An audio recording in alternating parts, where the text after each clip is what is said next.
तो hello ji and welcome जी। तो भाई लोग आज हम एक न्यू सीरीज को एक्सप्लेन करने जा रहे हैं जो कि बहुत ही ज्यादा इंटरेस्टिंग और मजे की है। ये सीरीज इतनी ज्यादा मजे की है कि तुम लोगों को इसमें बड़े बड़े विचार देखने को भी मिल सकते हैं। अच्छा तो चलो अब एपिसोड शुरू करते हैं। तो एपिसोड की स्टार्टिंग में हम एक लड़के को देखते हैं जो कुछ स्केलेटन के साथ फाइट कर रहा होता है और फिर हमें पता चलता है कि ये बंदा तो गेम खेल रहा होता है और इस बंदे का नाम जी किंग होता है और ये बंदा ही हमारी सीरीज का मेन हीरो है। और फिर जी किंग गेम में अपने दोस्तों को कहता है कि अब तुम लोग देखो मैं इसको कैसे हराता हूँ। और तभी वो गेम के अंदर येलो गार्ड टेक्निक का इस्तेमाल करता है जिसकी वजह से लावा के अंदर से एक बहुत ही बड़ा मॉन्स्टर बाहर आ जाता है और वो आकर सभी स्केलेटन को पकड़ पकड़ कर मारने लग जाता है और वो ऐसे ही एक एक करके सभी स्केलेटन को जान से मार देता है। देन हम उन स्केलेटन के बॉस को भी देखते हैं जो वहाँ पर आ जाता है और वो अपनी एक फार्मेशन टेक्निक का यूज करता है जिसकी वजह से वो जी किंग के कैरेक्टर को एक फार्मेशन में कैद कर देता है। मगर जी किंग भी अपनी एक स्किल का यूज करता है जिसकी वजह से लावा के अंदर से एक बहुत ही बड़ा ड्रैगन बाहर निकलता है और इस ड्रैगन को देखकर उस बॉस का मुंह खुला का खुला ही रह जाता है और तभी वो ड्रैगन इस बॉस को जान से मार देता है। और फिर हम गेम के बाहर का सीन देखते हैं जहाँ पर जी किंग कहता है कि I know I am pro, मुझे कोई भी नहीं हरा सकता। और फिर वो बताता है कि ये गेम ही मेरी दुनिया है, इसको खेलकर ही मैं कुछ पैसे कमा लेता हूँ जिनसे मैं अपना खर्चा पूरा करता हूँ। और फिर तभी वो अपने हाथ पर पहने हुए एक ब्रेसलेट को देखने लग जाता है और वो कहता है कि ये ब्रेसलेट तो मुझे एक टूर्नामेंट जीतने पर मिला था।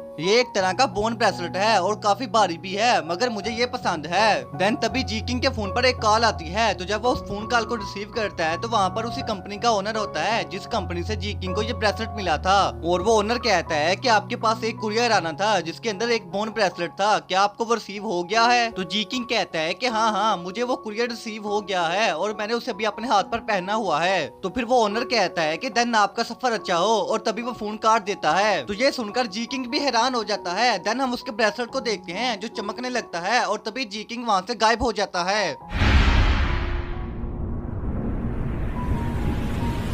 और अब आगे तो नेक्स्ट सीन में हमें एक दूसरे वर्ल्ड का सीन दिखाया जाता है जहाँ पर हम एक लड़की को देखते हैं जो कि कुछ लोगों से डर रही होती है। तो तभी वो लोग उसके पास आते हैं और कहते हैं कि मिस आपका रुमाल वहाँ गिर गया था, हम तो बस आपको ये देने के लिए आए हैं। तो वो लड़की कहती है कि आपका बहुत बहुत शुक्रिया, आप इस रुमाल को वहाँ पर रख दें, मैं इसको उठा लूंगी। तो वो बंदा कहता है कि नहीं नहीं, इसके अंदर से बहुत ही अच्छी खुशबू आ रही है, मैं इसे खुद आपको देना चाहता हूँ। और तभी वो उस लड़की के पास जाने लगता है मगर हम उस लड़की को देखते हैं जो अपने गले पर ब्लेड रख लेती है और कहती है कि अगर तुम मेरे पास आए तो मैं श्वान किंग खुद को कत्ल कर दूंगी।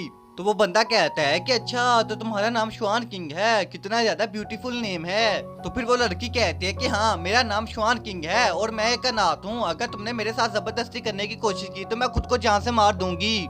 मगर तभी हम देखते हैं कि वहाँ पर अचानक से काले बादल छा जाते हैं जिन्हें देखकर वो दोनों बहुत ही ज्यादा हैरान हो जाते हैं। और फिर तभी हम उन काले बादलों के अंदर से एक तेज लाइट को देखते हैं जो सीधा आकर जमीन पर गिरती है जिसकी वजह से वहाँ पर एक बहुत ही बड़ा ब्लास्ट होता है। और फिर हम जी किंग को देखते हैं जो वहाँ पर जख्मी हालत में पड़ा होता है। तो फिर वो लोग जब जी किंग को वहाँ पर देखते हैं तो वो हैरान रह जाते हैं और कहते हैं कि ये कौन है। तो तभी सर्वेंट कहता है कि मास्टर मुझे नहीं पता पर इतना पता है कि ये आसमान से टपका है। और फिर जी किंग खड़ा होता है और अपने ब्रेसलेट को देखता है जो कि अभी भी चमक रहा होता है। और तभी वो अपने जख्मों को देखता है जो कि अचानक से हील हो जाते हैं। तो वो कहता है कि ये क्या मैं एक इमोर्टल बन गया हूँ। और फिर वो अपने आसपास की जगह को देखता है तो वो बहुत ही ज्यादा खुश होता है और कहता है कि वाओ मैं तो एंशिएंट समय में आ गया। देन हम उन लोगों को देखते हैं जो कहते हैं कि मुझे तो ये कोई पागल लगता है। मगर हम जी किंग को देखते हैं जो आसपास की जगह को बड़े गौर से चेक करने लग जाता है और वो कहता है कि ये जगह तो सच में रियल है। तो फिर उन बंदों का मास्टर कहता है कि लड़के कौन हो तुम, तुम्हारी हिम्मत कैसे हुई मुझे और मेरी लड़की को डिस्टर्ब करने की।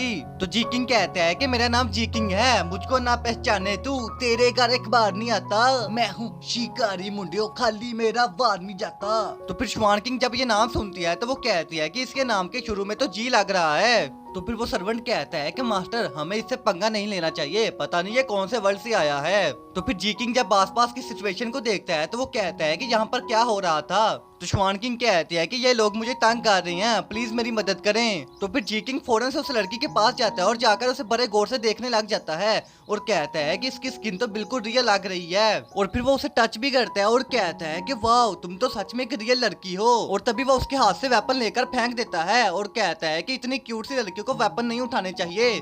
देन दूसरी तरफ हम उन लोगों के लीडर को देखते हैं जो कहता है कि छोड़ो मुझे, मैं इसको छोड़ूंगा नहीं, इसकी हिम्मत कैसे हुई मेरी लड़की को टच करने की। मगर उसके सर्वेंट मास्टर को समझा रहे होते हैं कि मास्टर हमें इससे पंगा नहीं लेना चाहिए, ये आसमान से गिरा है और उसकी एक भी हड्डी नहीं टूटी, पता नहीं इसके पास कौन कौन सी शक्तियाँ होंगी, हमें यहाँ से चलना चाहिए। तो फिर मास्टर कहता है कि तेरे को तो मैं छोड़ूंगा नहीं, मैं वापस जरूर आऊंगा और इस लड़की को लेकर जाऊंगा।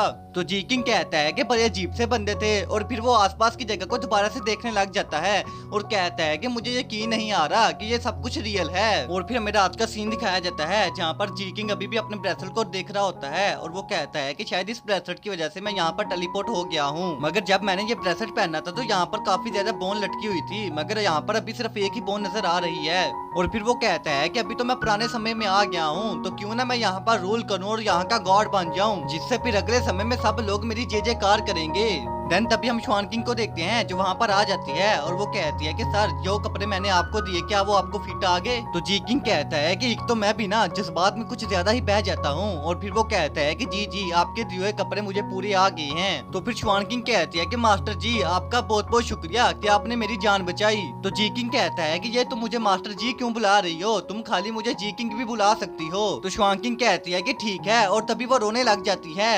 तो जी किंग कहता है कि अब क्या हुआ, अब क्या बोल दिया मैंने तुम्हें। तो स्वान किंग कहती है कि मैं यहाँ पर कई सालों से अकेली रह रही हूँ और आज आप आए और आपने मुझे बचाया, मगर कल को अगर वो फिर आ गए तो फिर मुझे कौन बचाएगा। तो जी किंग कहता है कि तुम टेंशन न लो, तुम्हें मैं बचाऊंगा और हम यहाँ से कहीं और चले जाएंगे। तो स्वान किंग कहती है कि मेरे फादर एक ऑफिसर थे, वो जब मरे तो वो अपने पीछे सिर्फ ये एक घर छोड़कर गए थे और मेरे पास रहने के लिए कोई जगह नहीं है, आखिर हम और कहाँ जाएंगे।